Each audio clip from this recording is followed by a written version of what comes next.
Donc, mise en service d'une installation électrique. La première chose à faire, on va prendre notre plan, ici. On va vérifier l'installation de manière visuelle. Là, qu'est-ce qu'on peut constater? Que le tableau n'est pas IP2X, puisqu'en fait, il y a des entrées qui sont ici, donc des possibilités de PNST, de pièces nues sous tension. Ensuite, je vais prendre mon plan, le plan de l'installation. Ce plan d'installation, je vais vérifier dessus. Ici, on a un différentiel 30 mA type AC qui doit être en première ligne. Je vérifie, là, j'ai un type A en première ligne. Donc déjà, je sais que l'installation n'est pas conforme au plan. Je prends mon deuxième différentiel, c'est le type A, qui se trouve en deuxième ligne ici. Différentiel type A. Et derrière, deux disjoncteurs. Ici, deux disjoncteurs et en première ligne, un disjoncteur. Donc l'installation, mis à part qu'ici, on a un différentiel type A et pas AC, on est sur l'installation qui est conforme au plan. Voilà, nous avons vérifié notre plan, notre tableau. La première chose qu'il va falloir faire maintenant, c'est d'aller ouvrir ce tableau. On va faire ce qu'on appelle la mise en sécurité. C'est-à-dire, avant de mettre en service toute l'installation électrique d'une maison, on va vérifier que notre tableau est conforme, ne fera pas de court-circuit ou de surtension ou des fuites à la terre. Pour ça, on va commencer par la première étape, c'est-à-dire s'équiper. On va vérifier notre casque. Notre casque doit comporter automatiquement, ici, le double triangle. Le double triangle ne signifie pas qu'on est isolé à 1000 volts. Ce casque est isolé jusqu'à 440 volts. Le double triangle dit que c'est un EPI qui nous permet de travailler sous tension, jusqu'à une tension de 444 volts. Donc vérification du casque, on vérifie qu'il n'est pas abîmé ici sur la coque.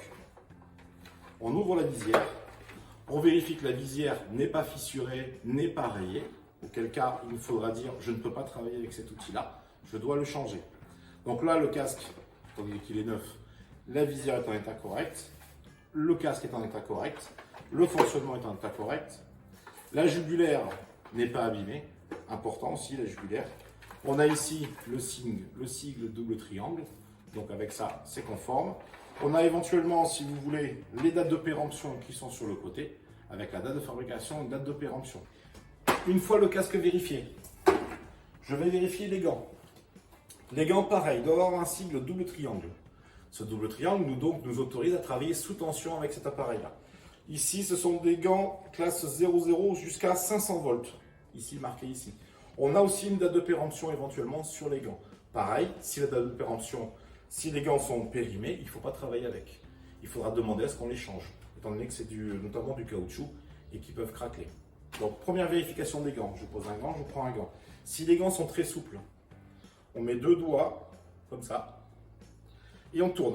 Voilà. Et je gonfle les doigts. Il faut bien pouvoir gonfler la paume de la main.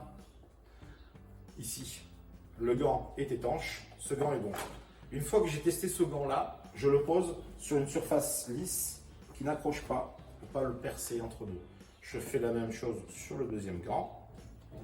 Ici, hop, voilà. Il est étanche, donc il est valide. Une fois qu'on a vérifié les gants, on va vérifier les outils dont je vais avoir besoin. Donc là, actuellement, je vais avoir besoin uniquement d'un tournevis pour ouvrir mon tableau et éventuellement un serrage de cosse qui se trouve à l'intérieur. Donc je vais prendre mes outils, qui sont des outils d'électricien. Pour ça, il faut que je regarde dessus si cet outil électricien est bien isolé. Ici, j'ai un double triangle marqué notamment sur l'avancée du tournevis. Double triangle qui dit que c'est un outil d'électricien et donc on peut travailler sous tension avec. Et en plus, il y a marqué 1000 volts à côté, donc on peut aller travailler jusqu'à 1000 volts. Je prends la pince, j'aurai besoin d'une pince à bec plat, notamment pour pouvoir peut-être rebouger un câble. Je rappelle qu'on risque d'être sous tension, donc il ne faut pas qu'on touche avec les doigts les phases. Je prends cette pince à bec plat, je regarde ici les inscriptions. Ici, j'ai pareil un double triangle et j'ai marqué 1000 volts, donc je peux travailler jusqu'à 1000 volts. Si l'inscription est effacée ici, je vais vérifier la gravure à l'intérieur. À l'intérieur, il y a une gravure, double triangle, et là, 1000 volts. Donc cet outil est fait. Maintenant, je vais vérifier mon VAT, mon vérificateur d'absence de tension. VAT. Le VAT n'est pas un multimètre. Donc il ne donnera pas une tension. Il donnera approximativement une tension si ce VAT est équipé de petits LED là avec les tensions. Le VAT nous permet de vérifier quoi donc? Une continuité quand il bip. et une présence de tension, enfin une absence de tension, pas une présence, mais une absence de tension. C'est un vérificateur d'absence de tension. Donc là, sur le VAT qui est ici, on voit plusieurs picots. Le premier picot, c'est en forme d'onde là. Il doit s'allumer. Ça, c'est la continuité. À côté, un éclair. L'éclair nous parle de la présence de tension. Attention, ça veut dire il y a de la tension quelque part. Et on a l'avantage sur ce VAT d'avoir des petites LED qui vont nous donner une approximation de tension sur notre réseau. Un autre équipement à vérifier, c'est notre tapis de sol. Tapis de sol, qui est un tapis isolant. Vérification ici sur les étiquettes, la présence donc du double triangle, ici, qui nous permet de définir que c'est un outil qui va nous permettre de travailler sous tension. Ce tapis-là est isolé jusqu'à 26 000 volts, donc nous assure une isolation jusqu'à 26 000 volts. On va vérifier son état général, pas de coupure, pas d'usure anormale, voilà. Maintenant que j'ai vérifié mes EPI, eh bien, je vais devoir essayer de voir sur l'histoire de mon tableau et faire la mise en service. La première chose à faire que je ne peux pas faire puisque je suis en t-shirt, c'est d'avoir des habits qui sont des habits de travail. Donc un pantalon d'électricien qui n'a pas de boucle métallique, qui est inifugé. Avoir une veste d'électricien. Donc là, je ne peux pas vous le montrer, mais on ferme la veste jusqu'en haut, on descend les manches jusqu'en bas. Et on vérifie qu'on n'a pas de pièces métalliques dans les poches. Donc on vide de ces poches si nécessaire, s'il y a des clés de voiture ou autre. On vérifie qu'on n'a pas de chaînes qui sortent de la veste. Ça pourrait créer un arc. Ensuite, on prend notre tapis de sol. On l'installe. Ici, on vérifie la distance entre notre tableau, vite fait. On vérifie si notre distance entre tableaux est correcte. C'est-à-dire que si je suis ici, mon tapis de sol ne sert à rien. Tu vois les pieds? Ici, le tapis de sol ne sert à rien si je travaille à cette distance-là parce que j'ai les pieds en dehors du tapis. Pareil, si je suis trop près, je vais me gêner. Donc en fait, je vais positionner mon tapis de sol en fonction de mon gabarit. J'ai du ventre, je m'éloigne un peu. Là, je suis dans une position idéale. Je vais pouvoir travailler et j'ai les deux pieds sur le tapis de sol. Ensuite, on équipe. Par des raisons de commodité, on va prendre le casque d'électricien. On a ici une petite molette qui permet d'agrandir ou de resserrer l'arrière du cou. Et je resserre. Il faut que le casque tienne sans la jugulaire. Je mets la jugulaire et la mentonnière. Pareil, je règle le menton. Il suffit de le décaler. Ici. Et je serre. Clac. Une fois que c'est fait, éventuellement, je descends la visière. Je m'équipe des gants.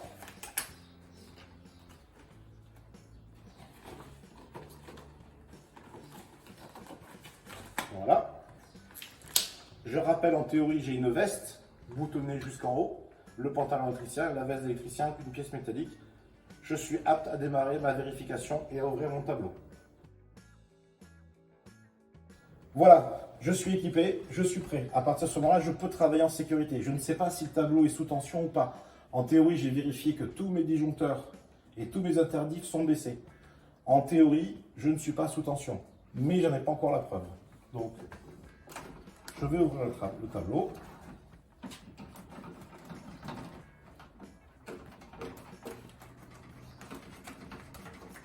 Hop.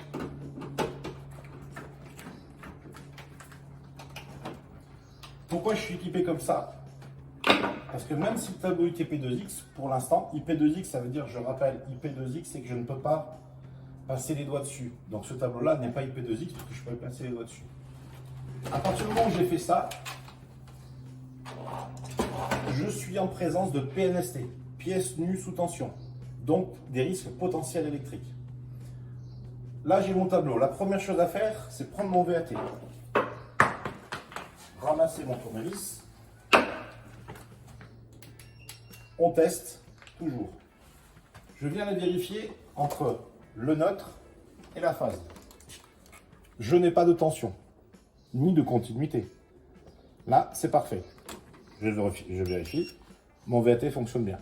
Donc, a priori, mon AGCP est coupé. Ce que je peux faire aussi par sécurité, c'est vérifier entre ma phase et ma terre. Je n'ai rien. Je rappelle qu'entre la phase et la terre, j'ai toujours 230 volts.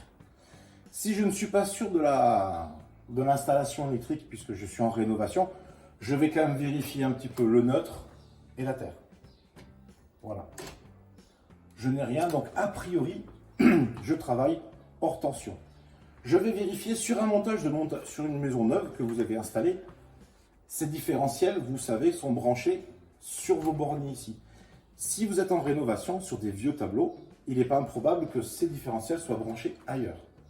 Moi, je conseille toujours d'aller vérifier les arrivées pour être sûr qu'il n'y ait pas de tension aux différentes arrivées. Voilà, je suis sûr, là à l'heure actuelle, je suis sûr que je suis hors tension. Pas de problème. Donc je vais pouvoir remonter ma visière, comme ça j'aurai un peu moins chaud. Je pourrais techniquement travailler sans les gants, puisque je suis hors tension. Mais pour des raisons de sécurité et de facilité, je vais continuer comme ça. J'ai juste relevé ma visière pour avoir un peu moins chaud. Je vais faire mon test de continuité maintenant. Test de continuité, il sert à quoi? Il sert à vérifier que tous les fils bleus, c'est-à-dire les neutres, sont connectés au neutre, qu'il n'y ait pas de problème dessus. Mais aussi vérifier que les appareils qui sont ici, le différentiel et le disjoncteur, fassent leur job.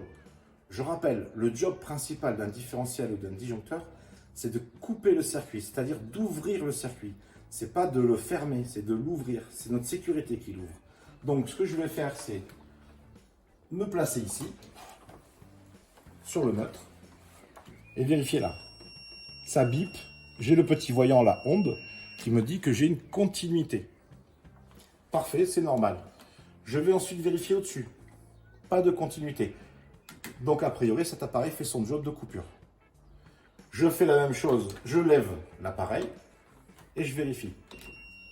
Parfait, il laisse passer. Et j'ai pas d'autre continuité. Je vais vérifier au neutre qui est ici.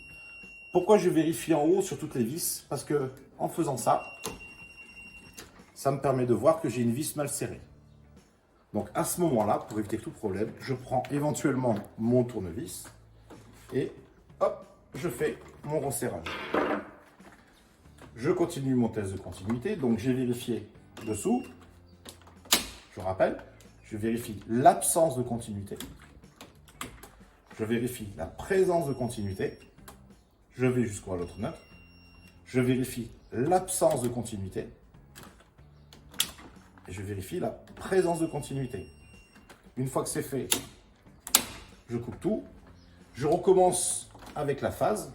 Alors, je vais inverser les mains. Hop. Présence. Absence. C'est bon. C'est bon. Absence. Présence. Une fois que j'ai fait ça, et ben je recommence en dessous. Je me mets là. Je vérifie la continuité. Il y en a une. Je vérifie l'absence de continuité. Je vérifie la présence de continuité. Je continue. Absence. Présence. Et surtout, je pense à redescendre les disjoncteurs. Présence. Absence. Je relève. Pourquoi je pense toujours à redescendre les disjoncteurs? Pour éviter de croire que si les deux disjoncteurs étaient relevés, eh bien que ça puisse passer par un autre disjoncteur. Au moins, je suis sûr de retrouver ma panne à l'endroit où elle se trouve. Maintenant, je vais faire la même chose sur la phase. Présence. Absence. Présence. Présence. Absence. Présence. Présence. Absence. Présence. Voilà, je redescends tous mes disjoncteurs. Tout est bon. Le test de continuité est terminé.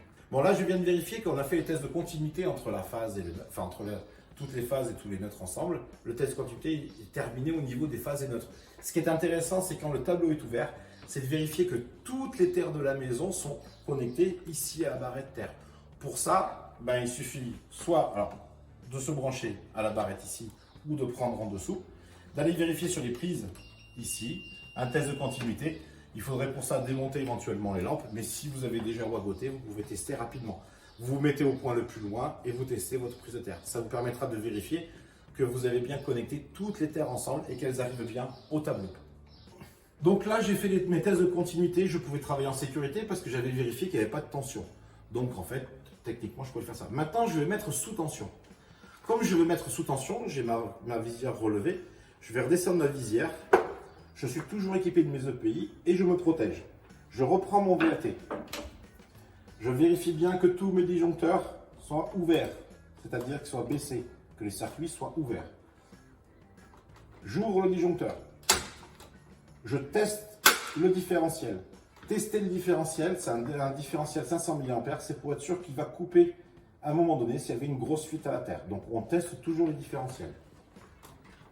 Je renclenche, je teste, ça fonctionne bien. Je renclenche. Je vais vérifier la présence de tension. Donc là, je vais montrer l'écran. Entre mon neutre et ma phase. 230. Ça tombe bien, il nous indique un 230 volts. Là maintenant, ce que je vais faire comme la continuité, je vais suivre la tension. Je vais aller en dessous. Présence. Absence. Donc le différentiel déjà fait son job de couper. On n'a pas de fuite. Je l'enclenche. Je le teste. Pareil, je vérifie qu'il coupe bien à 30 mA grâce à ce petit bouton test. Donc, je l'enclenche. Je rappelle, je teste. J'avais de la tension dessous, je n'avais pas au-dessus. Maintenant, je devrais en avoir au-dessus. J'en ai 230. Je vérifie que la tension va bien au premier disjoncteur. 230. Je vérifie que le disjoncteur coupe bien le circuit, ce qui est le cas. Je l'ouvre. Il fait son job. Je coupe tout et je recommence en dessous. Présence. Absence. J'appuie sur mon test.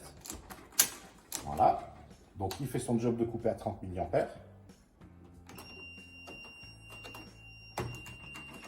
Présence, impeccable. J'en ai là. Et j'en ai pas. Voilà. Hop. Je vérifie à côté. Et je fais ça sur tous mes disjoncteurs.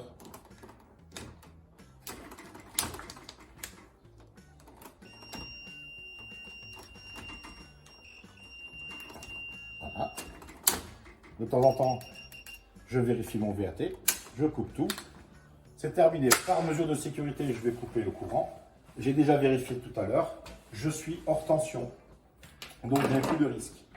Je viens de vérifier ici la mise sous tension. Donc, toute ma mise en sécurité est finie.